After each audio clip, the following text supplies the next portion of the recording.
Lee, I don't know if is there a microphone available for the floor? Yes, yeah. So just go to Tim. Yeah. Thank you very much. Yeah, you're right. Yes. Hi Lee. How's it going? You okay? Can we get your thoughts on the performance? Did you get the response you were looking for after Thursday night? Yeah, I think ultimately we've won the game, 3-1, scored 3 good goals.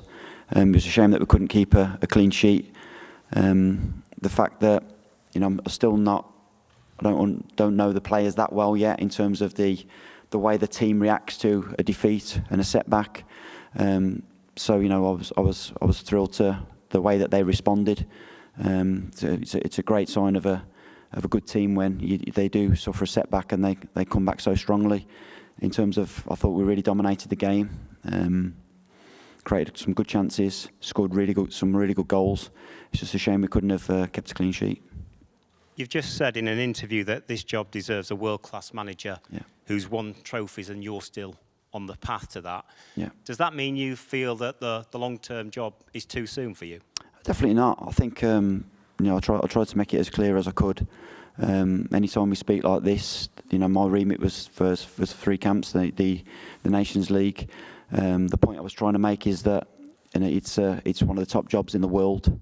Obviously I'm not part of the process, but it deserves a top coach. The players that we've got available, you've got a real chance of winning. So that was the point I was making. Jack Grealish had a point to prove after the summer. Can we just get your thoughts on how he's gone about that, his performance tonight, and how you're getting the best out of him? And also, he said that he believes you're a top manager and he absolutely loves playing for you. What does that praise from him mean to you? Well, first of all, I don't think Jack had a point to prove. I think Jack's CV speaks for itself. The amount of trophies that he's won, the club that he's playing at, the importance of him, and how important he is to the team. It was a privilege for me to be able to pick him. The way he's played in the games where he's been involved in has been outstanding. It was a shame that he wasn't available for the Greece game, but like we spoke about yesterday, we didn't want to take any risk with him. But he's a top player, and he's also a great person. He's infectious throughout the squad, so important to England, and it's just good to see him playing well and enjoying his football. Hi Lee. Trent Alexander-Arnold played at left back today. Just what you've made of him this week since you've been interim head coach, and his performance tonight? Yeah, I think Trent, no surprises in terms of the quality that he's got, and the areas of the pitch we can get him on. We were always going to be quite creative with that in that left hand side because of the amount of players that we've got. I think Trent's applied himself really well over the last 2 games. I think he's got 3 man of the matches now in 4 games, is it? So he's brought his Liverpool form into international football, and that's brilliant to see. And just on what you said about you're on the path to being a world-class coach, do you think you'll be able to do that well in the role? Well, I think it's I've done one thing, which is winning the 21s Euros, which was a great achievement for the players and the staff. I'm finding this job a challenge in a good way. It was really disappointing the other day against Greece to concede a goal in the last, whatever it was, and to lose the game. It's not something that I'm used to doing with England. In the past we've won so many games, and losing games is not something that I enjoy doing. Yeah, thanks. Hi Lee. How's it going? You just said that you're not part of the process that the FA do. Once your initial interim spell ends, do you expect or want to be part of the process after that? Well, I speak to John McDermott every day. We spend a lot of time together. I definitely don't think it's something that I should be involved with. My role is quite clear in terms of, I've got 2 titles at the minute: interim senior manager and under 21 head coach. So I'm really lucky with the support that I get at the FA from all of the people that work above me. I'm very lucky with the bosses that I've got. I feel well supported and privileged to be in this position to be able to coach the senior team. Cheers, Matt. We'll go down to Tom Barkley here, and then we'll go to Ian at the back. Thanks.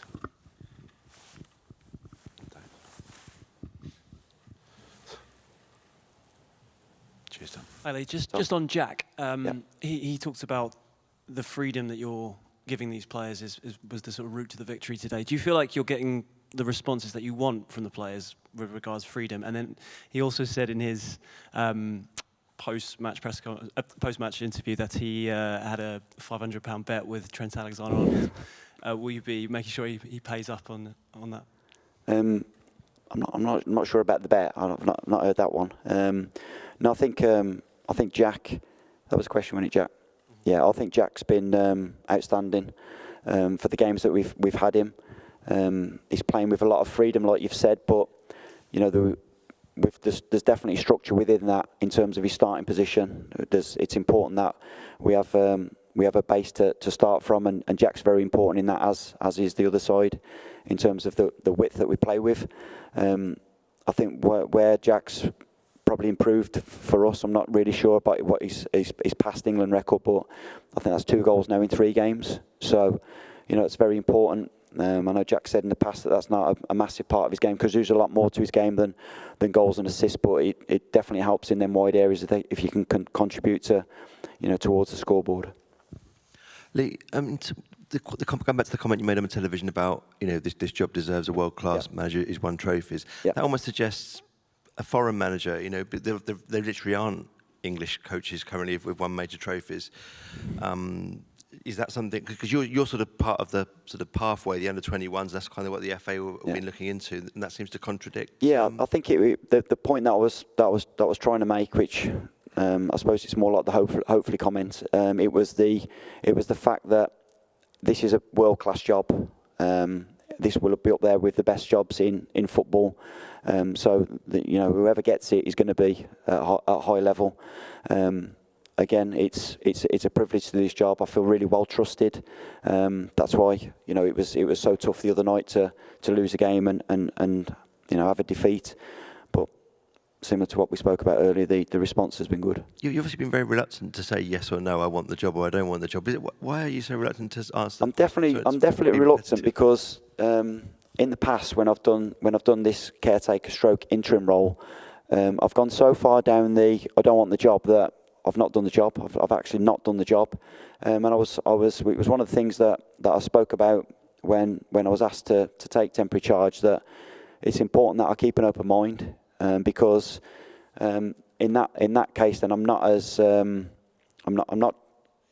being reckless with my decisions. I'm thinking thoroughly about how the team should play, the squad I should pick, which is a challenge because you know, squad selection is very, very difficult. The amount of players that we have to leave out and what we've got available for us, and I've got another camp to do that now. So it's just a shame that we can't play Greece next week. It's been a real challenge this camp because of the duration of it, the amount of contact time we've had with the players, coming off the back of their 2 games a week that they've had for the last month, and obviously next month's going to be the same. So again, you know, the monitoring starts again next Saturday.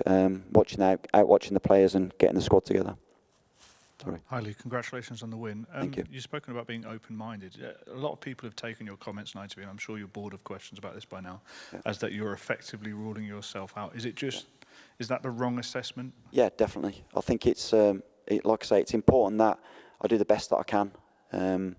It's a privilege to do this job. I feel well trusted. It's a great job.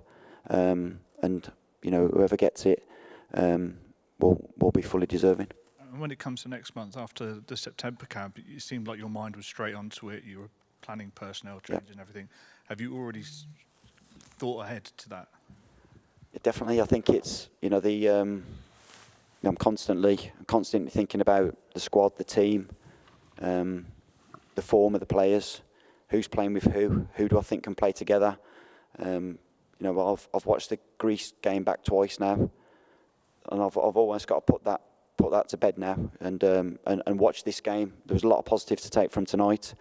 Definitely giving me a lot of food for thought in terms of the way that we can set up against Greece. The plan is simple. We have to go to Greece and win, and then we have to follow that up with a strong performance and a victory against the Republic of Ireland. So yeah, definitely on to the next 2 games. Okay, last couple, Ian, and then we'll finish Sammy here. Lee, you've spoken several times about your fondness for coaching and how you see yourself as a feet on the grass coach. Yeah. Does it frustrate you that you just don't really get the time to do that in this role? Yeah, it's something that I'm used to. I know we spoke about it before. I coach every week. It's probably not at the level that I'm coaching at here, but it's important that I didn't want to be a coach that coached for England, but was that got worse at coaching throughout my duration. So it's important that I'm constantly thinking of new ideas, different ways of playing. I'm really lucky at the Strachan Foundation that they afford me that chance to do that and to try things. And but obviously, like everyone, I miss the day-to-day coaching. I miss being around players. But yeah, it's something that I've got used to. With the greatest respect, that kind of makes me think that in a way, this job is not a job for someone like you who is obsessively fond of coaching. It's exactly the same. Well, not exactly the same. It's almost the same as the 21s. We're on the same duration in terms of camps. So nothing really changes the way that I see that. And finally, are you finding that we're going round and round and round with this subject of you and what you want and what you might do? Is it wearing you down at all, this constant conjecture about what may happen? No, and I can definitely understand why you would be frustrated by it. Definitely, I can understand that because, like everyone, clarity is what everyone's looking for in this process. I think it's important that. My remit was really clear in terms of the 3 camps. I'm not someone that's constantly saying to John, can I have an update, because the job's difficult enough as it is in terms of currently. So yeah, I'm quite comfortable in that respect. But yeah, I can see it is why you would be frustrated. Finish with Sam here. Cheers. Hi, Lee. Can I just go, quick question on the goalkeeper? Obviously, Jordan Pickford didn't play tonight. Pretty big decision given his standing in the squad. Can you explain your reasoning for that, please? Yeah, so with all of the players, it was important that when they come on camp, they feel like they've got a chance of playing. It was always the case that we were going to make a change, whether it be the first game, or the second game. So no slight on Jordan. We're very lucky that Jordan's been so consistent for England. Dean's playing well at Palace, as is Nick at Newcastle. So we've got really challenging positions for places. Aaron Ramsdale as well is doing well. So yeah, there's definitely a lot of food for thought. Thank you, everyone. Cheers. Thanks, guys.